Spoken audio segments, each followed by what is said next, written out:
Hi hello friends, నేను మీ tech ముచ్చా.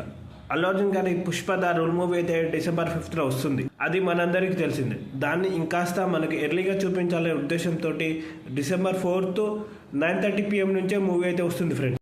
Pushpa the rule movie అయితే confirm వస్తుంది చెప్పిన టైంకి.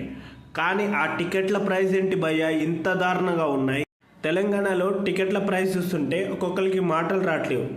మల్టీప్లెక్స్కి 800, సింగిల్ స్క్రీన్కి 300. ఏంటి సార్ ఇది ఇంత దారుణంగా ప్రైజా? అవును, ఈ మధ్య మూవీస్కి చాలా బడ్జెట్ అవుతున్నాయి. దానికోసమని షోస్ అయితే పెంచుతున్నారు. అలా కాదని మినిమం టికెట్ ప్రైసింగ్ కూడా పెరుగుతుంది. అదే కాకుండా ఒక్క టికెట్కి 800 పెట్టడం అంటే ఎలా సార్? అండ్ ఒక మధ్యతరగతోడు 300 పెట్టి ఒక సినిమా చూడగలరా? నేను ఎప్పుడు మూవీకి ఎగెనిస్ట్ కాదు, కానీ ఆ టికెట్ ప్రైసెస్ ఏదైతే ఉన్నాయో అది మరీ దారుణంగా ఉన్నాయి. ఎనీవేస్, పుష్ప మూవీ టికెట్స్ అయితే రిలీజ్ అయ్యాయి. చూడాలనుకున్న వాళ్ళు బుక్ చేసుకోండి.